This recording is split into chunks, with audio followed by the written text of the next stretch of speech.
Bueno, pues Julio, así como usted lo anuncia, nos encontramos con don Plinio Apuleyo Mendoza, escritor y periodista colombiano, quien también fue amigo de Gabriel García Márquez desde hace 67 años. Lo conoció cuando él tenía 20 años de edad. Don Plinio, bienvenido a Cable Noticias y un saludo extendido desde el estudio del canal.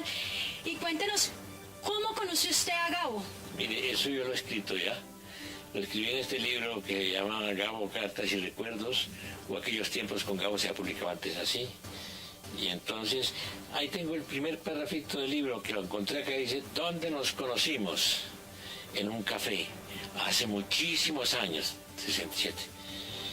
Cuando Bogotá era todavía una ciudad de mañanas heladas, de tranvías lentos, de campanas profundas, de carrozas funerarias tiradas por caballos percherones y conducidas por cocheros de librea y sombras de copa. Él iba a tener unos 20 años y yo 16. Fue un encuentro rápido, accidental, que no dejaba prever amistad alguna entre dos tipos tan distintos. Un muchacho tímido, de lentes, criado por tías vestidas siempre de negro, en casas siempre glaciales, bajo cielos que a toda hora contenían una amenaza de lluvia, y un costeño que había crecido, vivido y pecado en el aire ardiente de las ciénagas y las plantaciones de banano a más de 30 grados a la sombra, oyendo el clamor de las chicharras en los duros mediodías y los grillos insomnes de la noche. Y entonces digo que ahí, en ese café, entró él, vestido como un costeño, con un traje, un saco largo y un pantalón aquí abrochado, un vestido claro que parecía para un cantante de rumbas, lo que merecía tener un par de maracas en las manos, un bigote inspirado y lineal. El traje de cantante de rumbas parecía flotarle sobre los huesos costeños. Uno de los tantos estudiantes que vienen de la costa caribe, cuya vida discurre en pensiones, cantinas y casas de empeño. Ese es que yo lo vi. Le hizo unas propuestas a la camarera y le dijo, bajando la voz hasta convertirse en un susurro cómplice apremiante, le dijo a la muchacha que sirvió el café, esta noche, la muchacha que estaba recogiendo las botellas y vasos en nuestra mesa, hizo un gesto de fastidio. Te aguardo esta noche, insistió el otro. A tiempo que su mano al descuido suave como una paloma, se posaba en el trasero de ellas. Suelte, protestó la mujer esquivando la malograda. Ese fue el personaje para mí, pues, que yo era incapaz de hacerle propuesta a una camarera, menos ponerle su mano en el trasero. Mis amores eran completamente románticos con actrices de cine como Ingrid Bergman, Vivian Leigh o Mauro Najara. No entendía, me produjo horror el personaje, de modo que no nos hicimos amigos. Cuando él se fue, después sin haber pagado la cerveza, nuestro amigo, el que nos había presentado, Luis Villarborda, que ya falleció, digo, lástima, este muchacho tiene talento, por ahí escribe unos cuentos, le han publicado los cuentos en El Espectador, pero no bala esta, amanece por ahí borracho, quién sabe dónde se mete. Un talento, pero es un caso completamente perdido. Y siempre la primera cosa que escribí sobre él se llamaba así, El caso perdido. Pues no era perdido, porque es nuestro más importante escritor y premio Nobel. ¿Cómo fue precisamente esa transición, ese cambio? Pues usted lo conoció precisamente eso, cuando hasta ahora estaba empezando. ¿Cómo fue ese giro, ese punto de giro de la trayectoria? 7 años después apareció en París, llegó un 24 de diciembre de Roma, llegó como corresponsal del Espectador en París, llegó ya muy engreído, muy distante, ya era muy conocido como periodista en Colombia, había publicado La hojarasca, lo habían saludado como un futuro Marcel Proust, no sé qué, nos pareció exagerado, y era un 24 de diciembre, pero yo me lo llevé para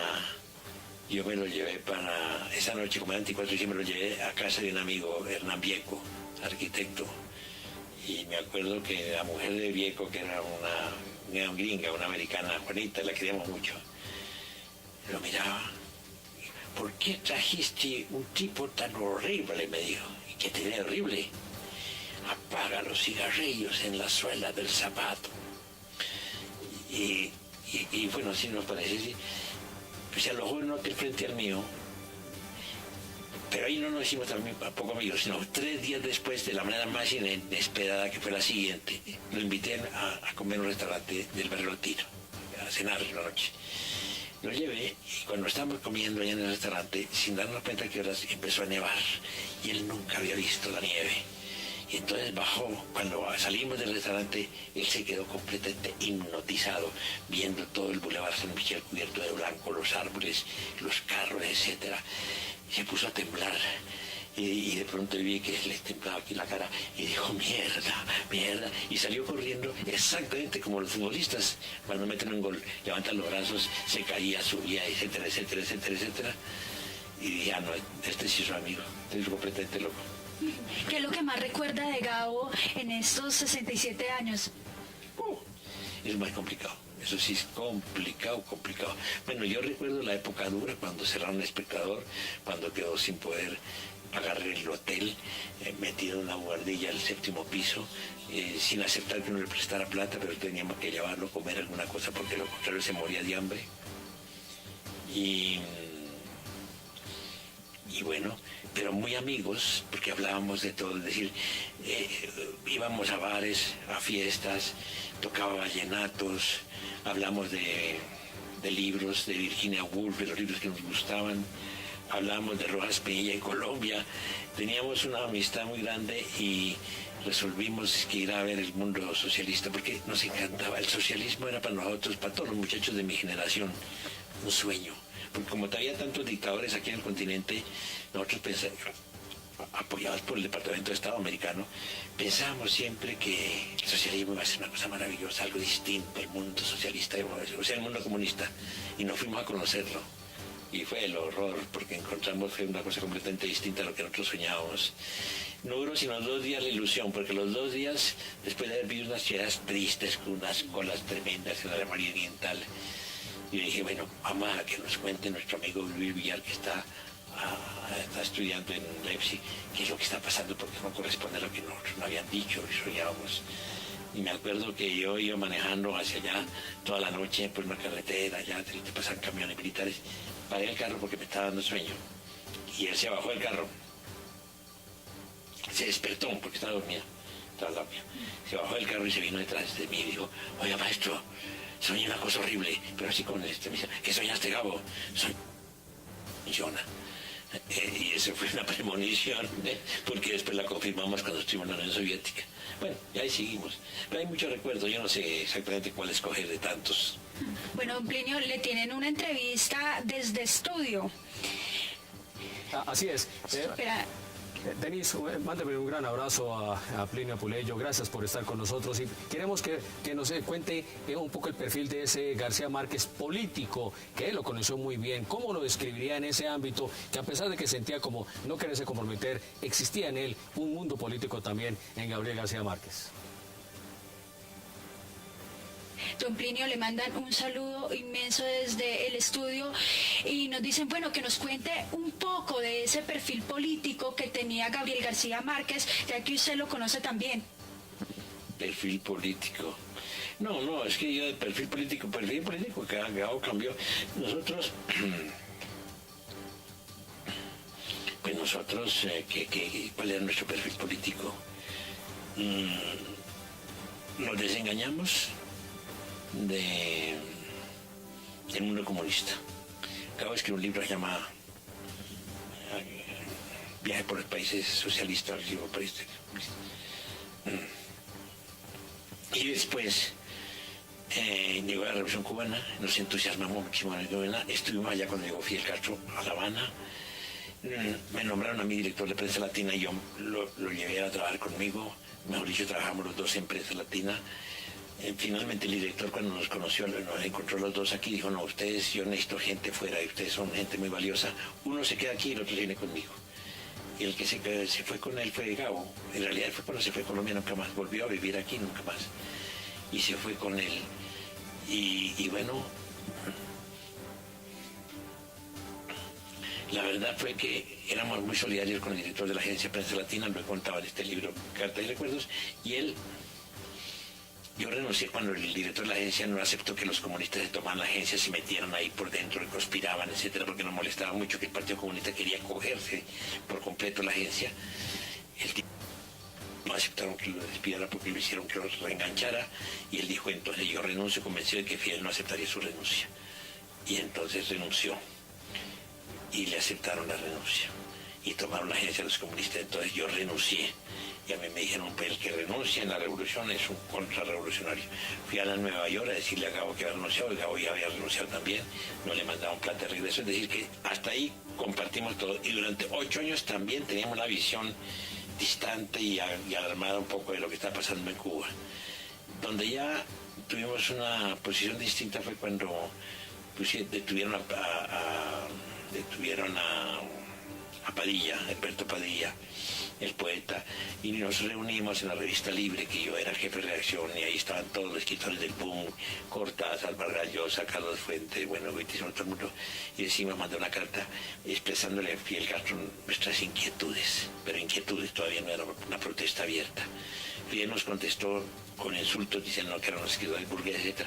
Yo puse el nombre de Gabo arbitrariamente porque no lo encontré, estaba por aquí, por de París, y dije: póngalo, que yo sé lo que piensa él. Y cuando recibió pero él no rectificó públicamente, pero me mandó una carta diciendo yo no quería firmar esa carta. Y entonces yo fui a la agencia Prensa Latina, ahí estaba un tipo que llamaba Harold Wall, me acuerdo, y le dije: vas a saltar de una pata en la alegría, Gabo no firmó la carta. Gabo no firmó esta carta, de modo que no, haz la rectificación. Y le hizo, y ahí fue cuando Fidel le puso el ojo a Gabo, lo invitó a La Habana, y entonces Gabo se volvió muy solidario de Fidel, y yo no, porque yo me distancié, pero al mismo tiempo mantuvimos una relación siempre muy amistosa, muy humorística. Él le decía: carajo, ¿qué haces tú con el Barbuchas todavía? ¿Qué carajo? Tú te estás volviendo derecha, no sé qué me decía, pero nos pusimos de acuerdo para sacar a muchos. ¿Cómo era esa relación de Gabo con Fidel Castro? Muy buena, de amigos. ¿Qué más? De amigos. ¿Y ustedes se mostraban diferencias en cuanto pues esa relación? ¿Qué? O sea, entre ustedes los dos, ¿había diferencias respecto a Claro, porque yo no era amigo de Fidel Castro, lo contrario, me parece que era terrible. No era. No estamos de acuerdo, claro que no. Pero como te cuento, nos pusimos de acuerdo en un momento dado, porque comenzaron los amigos míos a decir: mira, ¿cómo hacemos que tienen preso fulano? Está condenado a 15 años. Y no hay que, déjame yo llevarlo con Gabo. Gabo, carajo, ayuda. Tú eres amigo de Fidel Castro, pero tú no puedes ser amigo de que a un poeta lo cojan preso. Hazme el favor. Espérate un momentico, espérate. Y sacamos a muchos. Alberto Padilla, Alberto... Bueno, además, una cantidad, yo no quiero ni mencionarlas, pero sacamos a muchos en esa relación que teníamos de complicidad, y siempre, de modo que, pues a pesar de las divergencias, eso nunca enturbió nuestra relación de amigos. Don Plinio, aquí tenemos una fotografía en la que usted aparece con Gabo. Cuéntenos un poco acerca de esta fecha. No, eso no es nada, eso es una foto pendeja ahí. No, ya de él ahí. Eso Pero cuéntenos. La foto es que uno aquí en Bogotá, en unos cócteles que hace cada rato aquí por la semana, no, fotos con Gabo tengo mucho mejores de allá en nuestra época de muchachos cuando trabajamos en Venezuela los dos, eso no vale la pena. Cuéntenos de esos momentos en Venezuela. Hombre, cuando llegó Gabo, yo me lo llevé para allá, estaba verde, de frío, de hambre, en París. Llegó allá y ni siquiera pude llevarlo de una vez al hotel, a la pensión que le había conseguido, sino que tuve que llevarlo a la revista porque la estaba cerrando. Era el último número del año de la revista Momento. A los 3 días le dije: Gabo, te voy a llevar a la playa. Porque estás verde, de frío, y seguramente verde del hambre que pasaste en París. Te llevo a la playa. Está haciendo un día precioso en Caracas y tal. Y de pronto a él le salió el guajiro que tiene dentro, mágico. Y yo creo que no vamos a poder ir. Creo que algo va a pasar. Creo que vamos a salir corriendo. Algo va a pasar. ¿Qué va a pasar, Gabo? ¿Qué va a pasar? Un día bonito aquí en Caracas. ¿Qué va a pasar? Algo. Y a los 2 minutos unos aviones pasaron por encima de aviones, unos jets, y comenzaron a ametrallar el Palacio Presidencial. En el Palacio comenzaron a contestar con cañones antiaéreos, Y entonces llegó mi hermana corriendo y dijo, se levantó la base de Maracay, hay un golpe contra Pérez Jiménez. Y bueno, se fracasó ese golpe, pero comenzó una jornada como la que está viviendo ahora Venezuela. Todos los días había manifestaciones, en los 23 días cayó Pérez Jiménez. Nunca me pudo explicar él por qué había tenido esa premonición, pero después yo me daba cuenta que tenía ese don mágico, porque decía, se va a caer esa botella, en un restaurante se va a caer esa botella, ¡pum!, se cayó la botella. Bueno, entonces nos tocó vivir esa época de la revolución. Nos hicimos amigos de todos los que llegaron del exilio, vivimos la llegada de los partidos. Bueno, tuvimos un renacimiento de ese Venezuela y nos vinculamos mucho. El primer editorial que se escribió en la Nueva Democracia fue a las 4 de la mañana, porque llegamos a la revista a las 4 de la mañana para hacer una edición especial con motivo de la caída de Pérez Jiménez, y dijo, hay que escribir un editorial. Y lo escribimos como venezolanos, y fue el primer editorial que se escribió. De modo que tenemos mucha historia que contar sobre eso. Bueno, Plinio, también hay un libro en el que pues usted habla mucho de Gabo, y es precisamente el libro titulado Aquellos tiempos con Gabo, en donde usted relata todas aquellas cartas que le enviaba Gabriel García Márquez a usted. Cuéntenos un poco acerca de estas cartas, de este libro. No, hombre, no. Ese libro, Aquellos tiempos con Gabo, es anterior. Lo que pasa es que ese libro lo vino a descubrir una editora española. Y de pronto, y estuvo aquí en este salón. De pronto le dije, yo tengo un poco de cartas, yo tengo como unas 100 cartas de Gabo. Cuando Gabo era pobre y desconocido, escribía cartas. Cuando se volvió famoso, ya no escribió cartas, porque descubrió que sus cartas las vendían de pronto algún amigo.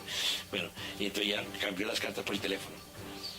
Pero yo tengo muchas cartas y él vio las cartas, pero es una maravilla, ¿cómo no se publican estas cartas? Entonces pues resolvió publicarlas. Me dijo, le dije, yo no puedo publicarlas sin permiso de él. Y le escribí a mi ahijado, a Rodrigo, mi ahijado, su hijo. Y Rodrigo me autorizó las cartas a condición de que fueran cartas sobre su trabajo literario, nada sobre cosa personal. Yo escogí unas cuantas y el libro salió con cartas y recuerdos, que es otra versión distinta de Aquellos tiempos con Gabo, porque tiene las cartas de él. Sí, son muchas cartas, son cartas preciosas, porque son cartas en que cuenta todos sus problemas, sus cosas, lo que está escribiendo, sus angustias, lo que le espera. Bueno, todo eso, pues son las cartas de un amigo. Todas me llaman compadre, porque somos compadres, compadre. Mi compadre nuestro compadrazgo salió de la manera más curiosa, porque cuando él estaba allá en Venezuela dijo, yo tengo que ir a buscar a mi novia, al cocodrilo sagrado, así lo llamaba. El cocodrilo sagrado me está esperando desde hace 12 años. Voy a buscarla, me caso y vuelvo. Y se fue y se casó con Mercedes y volvió con Mercedes. Mercedes era flaquita, delgada, con ojos rasgados, muy tímida, no hablaba nada y tal. Y entonces estábamos muy sorprendidos toda la familia de mi papá y mis hermanas, porque no hablaba. La mujer de Gabo, caramba, se casó con una muda, decían ellos.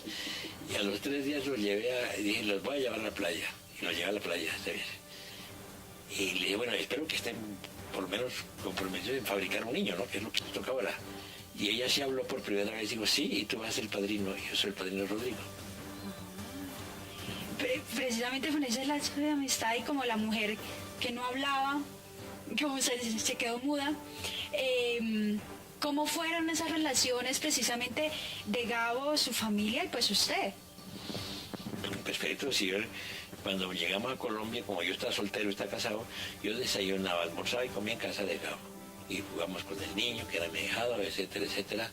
De modo que la relación con la familia fueron perfectas, magníficas. Yo me entendía perfectamente con mi comadre y con... Hombre, por cierto, encontré aquí una síntesis de ese libro, Aquellos tiempos con Gabo, que creo que sirve para saber cómo fue esa amistad nuestra, ya para terminar con esto. Hemos atravesado toda Europa en tren, de pie, en un vagón atestado, muertos de hambre y fatiga. Hemos viajado por la Unión Soviética como falsos integrantes de un grupo de danzas folclóricas. Hemos vivido en Caracas tormentosas jornadas de reporteros cuando cayó el dictador Pérez Jiménez. Hemos pasado toda una noche con un hombre que en la madrugada sería sentenciado a muerte en La Habana. Hemos trabajado juntos en Bogotá como representante de una agencia de noticias. Hemos bebido tequila oyendo los mariachis de la Plaza Garibaldi en México. Hemos pasado todo un verano en la isla Pantelería con sus 2 hijos, que son mis ahijados, y Mercedes, su mujer, que es mi comadre, bebiendo ásperos vinos y siciliano, oyendo música de Brahms frente a un mar con 7 tonos de azul. Hemos recorrido las calles del barrio gótico Barcelona hablando y hablando y hablando y discutiendo siempre acerca de todo. Ese es el mejor retrato de esa vida que hemos tenido como amigos.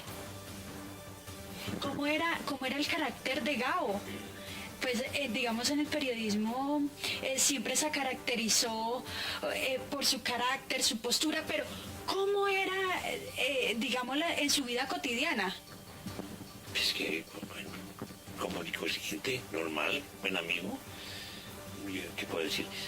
No se parece nada al que conoce la gente después de su fama, porque claro, cuando un señor es famoso se acerca respetuosamente a pedir una firma, a pedirle un concepto, a hacerle una entrevista, y nosotros no tratamos a Gabo así, nos tratamos como toda la vida. ¿Qué hubo, Gabo? ¿Qué estás haciendo, Gabo?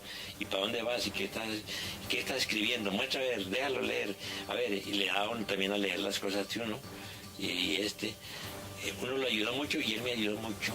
Estoy seguro que cuando me nombraron embajador de Venezuela, yo estaba embajador en Italia, era que estaba muy amenazado y él lo supo y debió influir con el presidente Gaviria porque sin que yo fuera un amigo político de Gaviria, me ofreció la embajada en Italia. Bueno, yo fui para allá, después siempre tenía la sospecha, nunca me lo dijo, de que él me estaba ayudando a su manera, como hace él, con todos los instrumentos del poder en su mano, como lo tenía ya siendo famoso. Él escribía mucho sobre el amor. ¿Él era un hombre enamorado?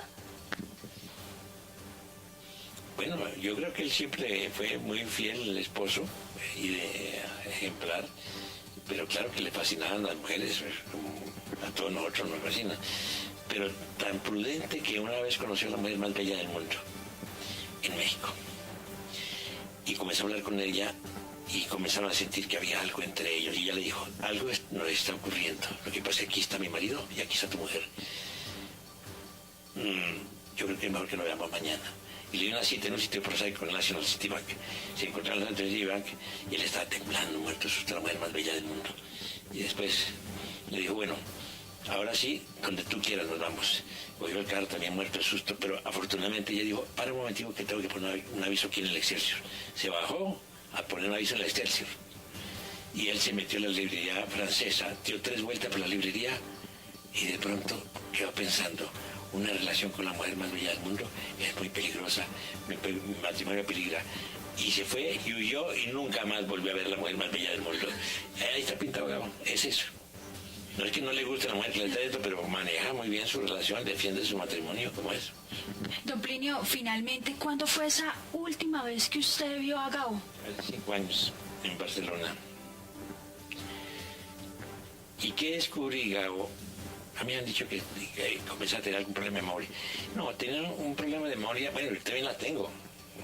Tengo un problema de memoria y se me olvidan nombres y cosas de esas. ¿Cuándo llegaste? ¿Dónde es que estás viviendo? Carajo, tú sabes que estoy bien en Madrid, en Madrid. ¿Y qué estás haciendo? Bueno, la memoria inmediata estaba un poco carcomida. Pero nos fuimos a un restaurante a comer, a almorzar. Y comenzamos a hablar de los tiempos antiguos, ¿te acuerdas? Cuando estábamos en Bogotá, Caracas, en La Habana, en esto. Y toda esa memoria antigua la tenía absolutamente intacta y yo quedé muy contento con eso. Después comienzan a llegar historias de unos que no, que sí está bien, no, que no está bien, que sí, que no, que al final yo no sabía absolutamente nada, quería verlo y soñaba con verlo. Y dije, yo tengo que ver a Claudio de todas maneras. Cuando supe que estaba mal de salud, no, yo lo veo, yo tengo que verlo, como sea. Y el golpe fue durísimo. Aquí en este sitio donde estaba sentado, yo llegó la noticia y quedé frío, porque no me esperaba esa terrible noticia. Bueno, don Plinio, pues gracias por acompañarnos aquí en Cable Noticias. Desde el canal extienden un abrazo gigantesco y muchos agradecimientos. Muchas gracias a ustedes, pero muy triste la ocasión de esta entrevista. Muchas gracias. Bueno, pues Julio, esta es la información que pues registramos a esta hora desde el norte de la capital. Continúen ustedes con más información. Denis Suárez, Cable Noticias, está en la noticia.